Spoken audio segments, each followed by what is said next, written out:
Meu nome é Gustavo, eu sou professor de literatura brasileira há mais de 20 anos. Atualmente eu sou professor na Universidade Eduardo Mondlane, atuando pelo Ministério das Relações Exteriores, né, no leitorado.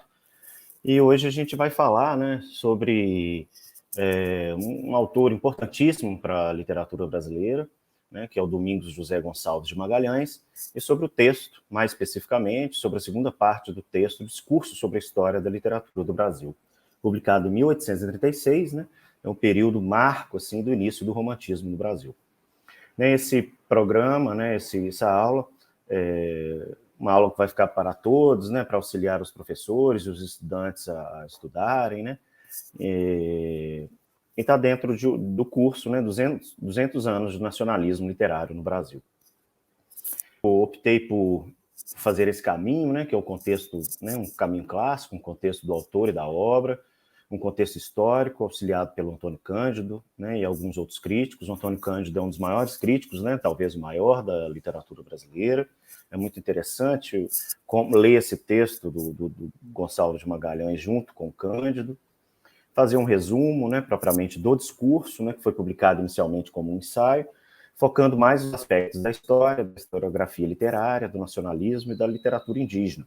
Também indicar alguns filmes, né, que eu acho que colabora muito. Então, nesse sentido, eu estou chamando essa aula de uma aula expandida, porque pode pausar, né, para ler o conteúdo, e porque alguns slides eu vou passar muito rapidamente. E, por fim, né, uns breves apontamentos sobre artistas indígenas na contemporaneidade. Fazer também um brevíssimo estado da arte, assim, indicar os principais autores nesta aula. Eu optei também por colocar as referências logo no início, para ver o caminho que está sendo trilhado. Esse texto, né, do Gonçalves de Magalhães foi publicado em 36, então está aí o primeiro, né, a primeira referência dele. Depois ele teve uma publicação em livro, que ele foi publicado em Paris, né, numa revista, e depois publicado em livro, só em 1865, né, no Brasil. E o que eu estou usando aqui na aula de hoje foi um publicado uma revista no Paraná. Alguns outros críticos que eu convidei para essa conversa, né, Luiz Roberto Cairo, Antônio Cândido, o pessoal da literatura indígena, que tem pensado muito isso hoje no Brasil, o Paulo Franchetti e a Regina Zilberman. Né, mas entrando mais propriamente no discurso, né, no contexto, é um ensaio manifesto lançado em Paris durante a transição do arcadismo para o romantismo, no momento de fortes transições na sociedade brasileira. Para melhor compreendê-lo, é necessário situar suas reflexões no panorama da literatura, movimento que o próprio texto, né, nos convida a empreender. Trata-se de um dos documentos fundadores de nossa historiografia literária. No texto, especula-se pela primeira vez acerca da necessidade de construção de uma identidade nacional para a literatura, através de uma argumentação que se fundamenta nos princípios estéticos do romantismo. O autor postula, por exemplo, um esboço de genealogia literária local para a poesia brasileira, com base nas manifestações indígenas. O Domingos Gonçalves de Magalhães, né, o Visconde de Araguaia, né, esse título, nasceu no Rio de Janeiro em 1811, morreu em 1882, na Itália, aos 70 anos, até assim, bastante idade avançada, né, para a época. Foi médico, diplomata, ensaísta, poeta e dramaturgo. Suas obras completas só foram editadas em 1939, então a recepção começa a se dar a partir daí, né?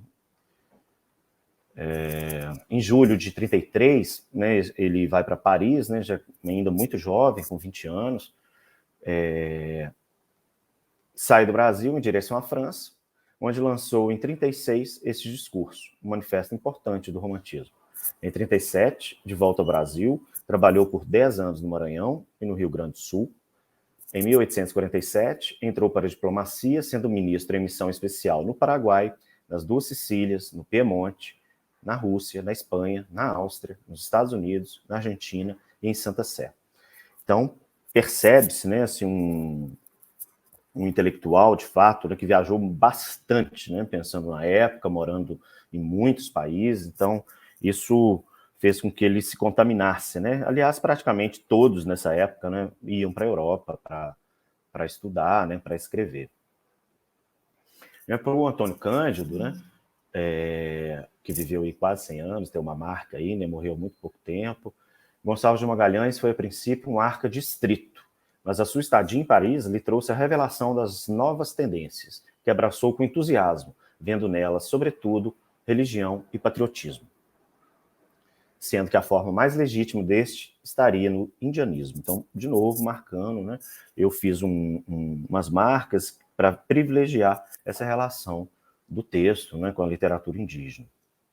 Algumas obras, né, do Gonçalves de Magalhães, a primeira poesia, né, um modelo bem arca, digamos assim, até o segundo também, alguns ainda dizem, apesar de ser considerado uma obra inaugural do romantismo, né, destaca-se também algumas peças de teatro e, sobretudo, os ensaios, que ele era médico, né, e escreveu muitos textos ensaísticos, pensando com a filosofia, com a própria medicina, enfim, textos hoje poderíamos dizer interdisciplinares, né, que interessam muitas áreas filosóficas e tal. Então, um breve resumo assim, do texto, né, publicado em Paris por um grupo de jovens intelectuais brasileiros, trazendo como lema tudo pelo Brasil e para o Brasil. É interessante isso, né, porque parece que um texto já de quase 200 anos, né, parece bem atual, né, e completamente diferente do lema atual, né, da política brasileira. Então, aqui no caso, é tudo pelo Brasil e para o Brasil. A revista Niterói tem sido apontada como um dos marcos da instauração do romantismo em nosso país. Uma das grandes preocupações de Magalhães era de escrever a história literária brasileira. Né? A história da literatura no Brasil seriamente me ocupa, ele diz. Né? Desespero com a falta de documentos. Então, quis marcar esse ponto também, né, para muitos países, sobretudo os que eu venho atuando, né, em diálogo mais íntimo que os países lusófonos da África, né, a importância, né, dos documentos, dos arquivos, né, que é um trabalho em várias áreas que está se começando agora. Então, acho que é um caminho, sem dúvida alguma, crucial para se pensar para manter a literatura, né, a tradição de acordo com o passado, esse respeito mesmo pela nossa tradição, e um recado especificamente para Moçambique, né, pensar também em sua própria literatura indígena, né, e os países que, de fato, há esses povos, né, autóctones com outras línguas. Então, acho muito importante essa preocupação que vem aí, né, no Brasil só, né, vamos dizer que é só 200 anos. Quis também trazer, né, a imagem dessa primeira publicação em Paris, que é a revista Brasiliense, a Niterói, né, muito bonito a capa, né, dessa edição. Então, os editores, o Domingos José Gonçalves de Magalhães, ele não estava sozinho, né, estava junto com Francisco Torres e Manuel Portalegre, também grandes intelectuais importantes também.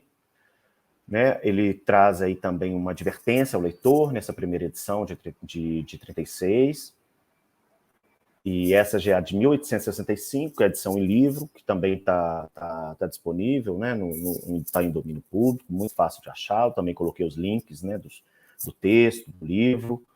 Essa é a primeira edição, muito bonita, né, essa capa, aí a capa de rosto, né. Uma advertência, que ele também, né, muda lá ao leitor, né, que ele chama de advertência. Né? Ele fala que é um trabalho que empreendemos no entusiasmo da juventude com o fim de chamar a atenção da mocidade brasileira para o estudo dos documentos esquecidos da nossa limitada glória literária. O índice, né, para mostrar a diversidade dos temas, como eu disse, né, que o autor trabalha. Então, destacar esses três primeiros, né, a Revolução da Província no Maranhão, desse período que ele morou lá, os indígenas do Brasil perante a história, né, memória, e o nosso, né, da aula de hoje, o nosso texto, discurso sobre a história da literatura do Brasil. Também a literatura, né, nesse livro. Entre o ensaio e o discurso, né, porque o primeiro foi publicado como ensaio e o outro discurso sobre a literatura do Brasil, notam-se algumas diferenças linguísticas. O autor corrigiu gralhas, alterou a formulação de certas frases, dividiu o texto em subcapítulos e esclareceu ideias, sobretudo as relativas à nacionalidade da literatura, tema que teve desdobramento posterior e que ele, né, o Magalhães, deve ter conhecido mais tarde. Uma referência crucial para o Gonçalves de Magalhães foi o livro Resumo da História Literária do Brasil, né, de Ferdinand Denis. né, de um livro de 1826, né, 10 anos antes, onde o crítico francês afirma que um país independente possui uma literatura independente. Então é nesse caminho, né, que o Antônio Cândido, lendo também e comentando sobre o Gonçalves de Magalhães, fala nesse sentido. Segundo Cândido, a literatura brasileira deveria afirmar-se pela descrição da natureza específica dos trópicos e os temas indígenas, ou seja, falar dos povos nativos, né, e da sua própria natureza, né? Porque é comum a gente citar em salas de aula, né, que o brasileiro tinha que olhar para fora, via uma fruta tropical e tinha que falar, sei lá, que era um damasco, uma framboesa, né? Então, falar mesmo da nossa fauna, da nossa flora, né, do nosso clima, do nosso povo, enfim. E aí esse é o povo, né, o povo brasileiro, que na visão do Cândido, o discurso de Magalhães é um manifesto fundador que preconiza o abandono da mitologia clássica e dos modelos portugueses, propondo o índio como tema nacional. O texto é dividido em 4 pequenas partes, e embora o foco aqui seja a parte 2, é importante contextualizar a primeira delas, que começa com conhecida passagem sobre a importância da literatura para sua gente. A literatura de um povo é o desenvolvimento do que ele tem de mais sublime nas ideias, de mais filosófico no pensamento, de mais heróico na moral, e de mais belo na natureza. É o quadro animado de suas virtudes e de suas paixões, o despertador de sua glória e o reflexo progressivo de sua inteligência. Então, a literatura, como um eco imortal, repercute por toda parte e diz: em tal época, debaixo de tal constelação e sobre tal ponto do globo existia um povo, cuja glória só eu a conservo, cujos heróis só eu os conheço. Vós, porém, se pretendeis também conhecê-lo, consultai-me, porque eu sou o espírito desse povo e uma sombra viva do que ele foi. Até o Brasil se constituir como uma nação em 1822, com o advento de sua independência, a literatura brasileira era também portuguesa. Ou seja, segundo Magalhães, né, as duas marchavam a par, né, marchavam a par as duas literaturas. E distinguir-se pode a indígena da estrangeira. Então, esse era um primeiro empreendimento dele, né? Na primeira parte de seu discurso, Magalhães faz importantes e decisivas indagações sobre nossa literatura, base e motivação de suas pesquisas iniciais. Ele diz: qual é a origem da literatura brasileira? Qual é o seu caráter, seus progressos e que fases tem tido? Quais os que cultivaram e quais as circunstâncias que em diversos tempos favoreceram ou tolheram o seu florescimento? Seguindo a marcha do desenvolvimento intelectual e pesquisando o espírito que a presidia, poderemos apresentar, se não acabado, ao menos um verdadeiro quadro histórico de nossa literatura. No período colonial, não existe registro de nenhum escritor brasileiro no século XVI. No século XVII, aparecem alguns poetas e prosadores, debaixo dos auspícios da religião. E apenas no XVIII é que se abre a carreira literária no Brasil. Os influxos estrangeiros das viagens na literatura brasileira, arriscando, entre outras coisas, que no período colonial as viagens a Portugal eram não somente elementos de influência, como condição quase essencial para que um brasileiro viesse a produzir obra literária. Segundo Luiz Cairo, para Gonçalves de Magalhães, a história do Brasil apresenta 2 fases distintas. A primeira, que vai do século XVI ao século XVIII, e a segunda, que começa em 1808, com a vinda da família real portuguesa.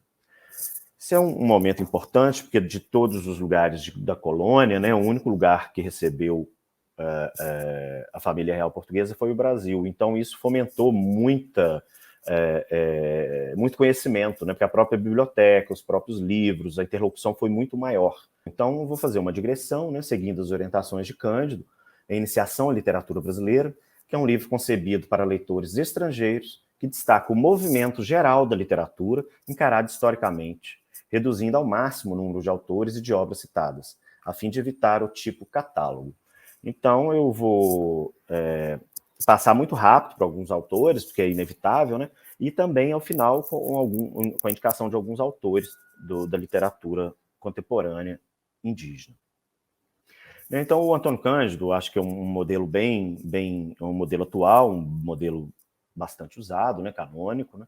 Então, ele vai dividir a literatura brasileira na era das manifestações literárias, né, que é o século XVI a XVIII, né, que é o classicismo e o barroco. Então, nesse momento, né, quando o que ele chama de sistema literário, que está logo abaixo, né, aí, né? É a articulação dos elementos que constitui a atividade literária regular. Ou seja, precisa de ter obra, né? Precisa de ter circulação de obra, impressão, então por isso que ele já, né, isso só vai acontecer depois que a família portuguesa chega, a partir de 1808, né? Então precisa de ter o público leitor, então esse público também é ser educado, vai mais adiante começar a ter curso universitário também no Brasil, né? E assim criar uma tradição, a quem se reportar, né, anteriormente né, do presente, enfim.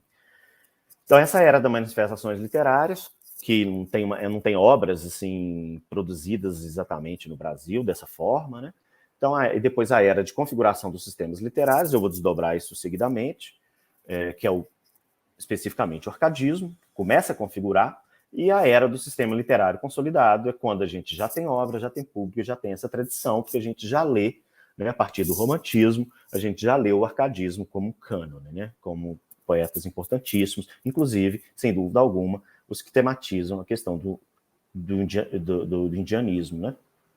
Então, a primeira era das manifestações literárias, de 1500 a 1768, que é até o arcadismo. Esse período é a modernidade na Europa, o classicismo literário português, um marco, né, para a língua portuguesa, que é a obra de Camões, né, que viveu de 37 a 80. Era do quintismo, né, e do barroco no Brasil, que é de 1601 a 1768, logo em seguida. Aí destaca o Gregório de Matos, Padre Antônio Vieira, né, o Padre Anchieta. E o Salvador é a primeira capital, né, que é de 1549 a 1763. Então tem um mapa do Brasil aí, né, mostrando aí a Bahia, né, e esse Brasilzão aí, nesse Brasil gigante, que começou por ali, né, essa fase do 1500, então os portugueses chegaram ali na Bahia e começou a se estender ali depois para Minas Gerais e Rio de Janeiro. Logo em seguida, inclusive, passa a capital para o Rio, né. Era das manifestações literárias, que no conjunto, aí o Antônio Cândido fala, no conjunto eram manifestações literárias que ainda não correspondiam a uma etapa plenamente configurada da literatura, pois os pontos de referência eram externos, estavam na metrópole, onde os homens de letras faziam seus estudos superiores. No quinhentismo, o impulso da literatura produzida era descrever e compreender a terra, né, e seus costumes. Aqui é um audiovisual que eu sempre passo, que eu acho que é super importante, que é a partir do livro, né, do Darcy Ribeiro, que chama O Povo Brasileiro, né? Segundo o antropólogo Darcy Ribeiro, é um povo brasileiro, que é a obra-chave para o entendimento do Brasil, adaptada para audiovisual em 10 episódios, surgimos na confluência do entrechoque e do caldeamento do invasor português com índios silvícolas e com negros africanos. Somos a cultura sincrética, estamos abertos para o futuro. Né? Os 3 primeiros episódios, né, falam exatamente dessa formação, que é a matriz lusa, a matriz tupi, né, o nosso povo, a matriz lusa, europeia, e a matriz africana, né, que narra a chegada dos africanos a partir de 1530 no Brasil. Algumas obras importantes, né, desse período, que é a Carta de Pero Vaz de Caminha, que é exatamente de 1500, da chegada dos navegadores aqui, é muito bonita, eu sempre trabalho essa carta com os alunos de literatura brasileira, e juntamente com o filme Descobrimento do Brasil, de Humberto Mauro, que já uma história contada depois, né, em 1937. Então é muito interessante ver numa perspectiva, né, comparada, né, esses tempos também. Outra obra importantíssima, já, né, aqui também, voltando aqui um pouquinho a essa relação que eu quero destacar aqui, a chegada do português em contato com o índio, né? Então, é muito interessante ver o filme, ler essa carta, essa descrição. Né? A arte de gramática da língua mais usada na costa do Brasil, quer dizer, olha a preocupação do padre José Anchieta, né, que é a primeira gramática contendo os fundamentos da língua indígena, isso é muito importante.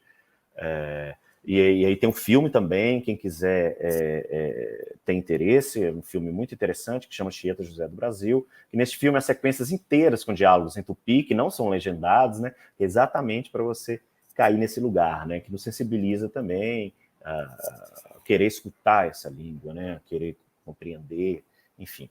Então, a outra era, né, que o Cândido fala, era a configuração do sistema literário, que é de 1768 a de 1863. A capital do Brasil, então, passa para o Rio de Janeiro. Ali o arcadismo se dá mais em Minas Gerais, como apontado em vermelho no mapa. Né? Este movimento do arcadismo é ligado à crise do Estado colonial e às aspirações de dependência em relação à metrópole. É um momento muito importante da nossa história. Né? Esse período também, né, aqui a gente pode falar pelo menos do esboço de uma literatura como fato cultural configurado, né, no sentido que o Cândido apresenta, e não apenas como produção individuais de pouca repercussão, cuja base é o movimento das academias. Fatos históricos importantes, como eu já apontei, a chegada da família portuguesa e a independência do Brasil, que nós estamos comemorando esse ano, 200 anos. Então, alguns autores aí, né, da Inconfidência Mineira, Cláudio Manuel da Costa, Varenga Peixoto, Tomás Antônio Gonzaga, também cena do filme Confidentes, que nos permite, né, nos transportarmos, né, para essa época. E os grandes autores, para o Antônio Cândido, né, que pensam a questão do indianismo aí, é o José Basílio da Gama e José de Santa Rita Durão, né, ambos mineiros, foram considerados pelos românticos como fonte de poesia nacional porque tomaram como personagem um índio, que ia se tornando aos poucos uma espécie de símbolo da pátria. Né, os precursores, né, os livros, né, o Uruguai e o Caramuru, que também tem, o Caramuru também tem um filme bem bacana, né? Eles expunham pela primeira vez um novo modo de ver o confronto entre colonizadores e indígenas, maneira moderna, em que sobressai o aspecto de choques da cultura como um espírito de perplexidade ante a destruição da vida do índio, que ambos haviam empreendido a compreender e respeitar. O Uruguai, né, ele descreve o choque das culturas entre os portugueses e os nativos, fatal para a cultura do índio, implica em relação a este uma adesão simpática e melancólica, que prenuncia um indianismo romântico.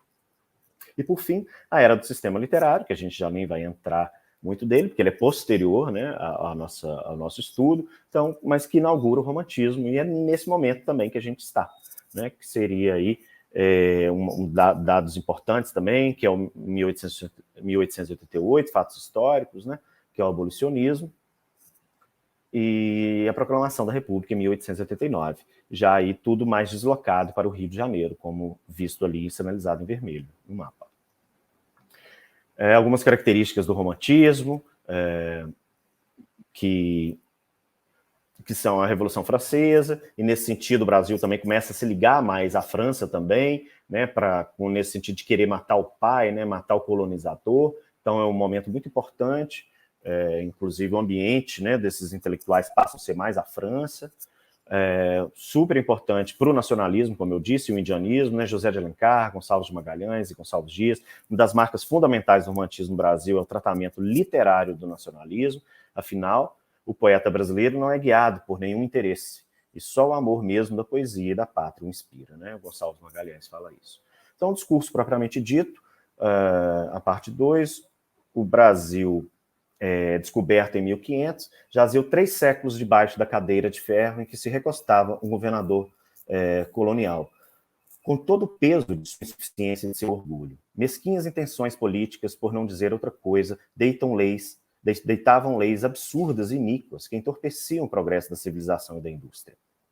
Quanto aos índios, esses infelizes, perseguidos, eram a ferro e fogo como se fossem animais ferozes. Nem eles, em outra categoria, eram considerados pelos seus arrebanhadores. Sabe-se que necessário foi que uma bula do Papa Paulo III o declarasse verdadeiros homens e capazes, por isso, da fé de Cristo. Sem o que, talvez, os europeus os houvessem de todo exterminado.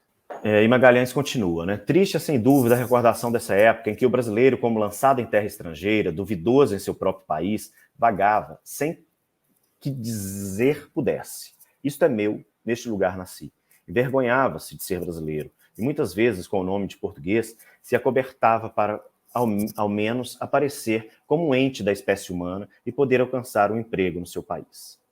A economia política tem combatido vitoriosamente o erro que desde muito graçava na política, que um povo não pode prosperar senão à custa de outro povo. Isso é muito importante, né? A gente tem que pensar isso ainda hoje, muito, né? Um povo não pode prosperar senão à custa de outro povo, e com o sacrifício de tudo que o rodeia. Política é essa que a imitação dos romanos e de todos os povos dos baixos tempos, Portugal exerceu sobre o Brasil. Parecerão talvez essas considerações fora do objeto que nos propomos, mas intimamente a eles se ligam e o explicam. Ainda uma vez, e por outras palavras, diremos que o nosso propósito não é traçar cronologicamente a biografia dos autores brasileiros, mas sim a história da literatura do Brasil. E mais adiante, nos aconselha a refletir sobre o nosso conhecimento em relação à nossa própria literatura.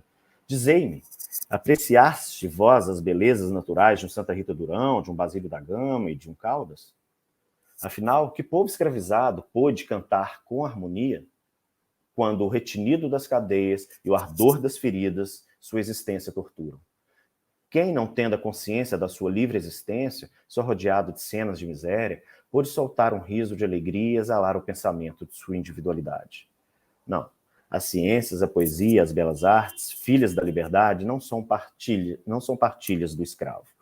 Então, sim, é muito contemporâneo isso, né? Muito pertinente, esses conceitos, né? Esse pensamento do Gonçalves de Magalhães. Então, é o caminho que ele aponta, né? Já a gente chegando mais para o final, nada de exclusão, nada de desprezo. Tudo que puder concorrer para o esclarecimento da história geral dos progressos da humanidade, merecer deve a nossa consideração. Jamais uma nação poderá prever o seu futuro se não conhece o que ela é comparativamente com o que ela foi. Estudar o passado é ver melhor o presente, é saber como se deve marchar para o futuro mais brilhante. Nada de exclusão. A exclusão é dos espíritos apoucados, que em pequena órbita giram, sempre satélites, e só brilhantes de luz emprestada. E no último parágrafo ele diz: não, ó Brasil, no meio do geral movimento, tu não deves ficar imóvel e apático como colono, sem ambição e sem esperanças. O germe da civilização, lançada em teu seio pela Europa, não tem dado ainda os frutos que devia dar, visto os radicais têm tolhido seu desenvolvimento. Tu afastaste de teu colo a mão estranha que te sufoca. Respira livremente, cultiva com amor as ciências, as letras, as artes e a indústria, e combate tudo o que entrevá-las pode. Então, a literatura hoje, para a gente pensar, né, isso que ele nos sinaliza, né, a literatura indígena ou nativa hoje no Brasil, né, só para marcar assim, hoje nós temos cerca de 300 etnias espalhadas pelo Brasil e mais de 170 línguas. Embora a literatura indígena tenha surgido em 1979, né, a literatura contemporânea indígena, ao mesmo tempo, né, da poesia marginal, com a publicação de poemas de Eliane Potiguara, e em 1880, com o livro Antes, O Mundo Não Existia, de Umusim Kumu e Tolamã Queniri, foi nos anos 1990 que ela se desenvolveu. E somente a partir dos anos 2000 se solidificou por meio de centenas de bons autores, dentre eles Ailton Krenak, né, o Davi Kopenawa, o Cacá Verá e o Daniel Munducuru. Segundo as considerações iniciais do livro Literatura Indígena Contemporânea, a literatura surgiu como um dos fenômenos políticos culturais mais importantes de nossa esfera pública e se insere nessa dinâmica ampla de ativismo, militância e engajamento de minorias historicamente marginalizadas e invisibilizadas de nossa sociedade, que assume o protagonismo público, político e cultural enquanto núcleo de sua reafirmação como grupo, comunidade e, em consequência, de enfrentamento dessa situação de exclusão e violência vividas e sofridas. Então, a importância de dar voz, né, a essa minoria. Então, só citar alguns filmes aqui, né, para essa aula expandida, né, que pode pausar e observar. São centenas de livros sobre temática indígena, também feito por indígenas, aqui eu nem trouxe muitos, né, mas, enfim, tem isso também, né, pelo olhar do branco e pelo olhar do próprio indígena também, assim a própria música e toda a arte brasileira também, né, tá nesse lugar, né? Algumas músicas, né, a partir do branco também, mas que problematiza e nos sensibiliza para abrir o debate sobre a condição do indígena no Brasil, né? E por fim, só para a gente fechar mesmo, um lugar que é o lugar de fala assim do índio mesmo, digamos assim, que é uma marchinha de carnaval muito conhecida no Brasil, né? Que eu vou colocar aqui para tocar.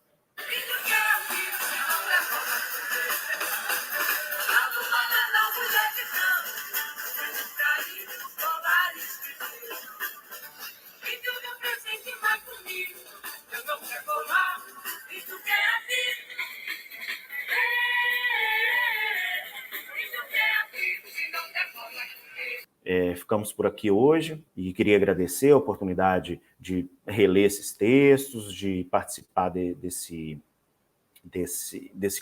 curso, né, sobre os 200 anos, né, do nacionalismo na nossa história.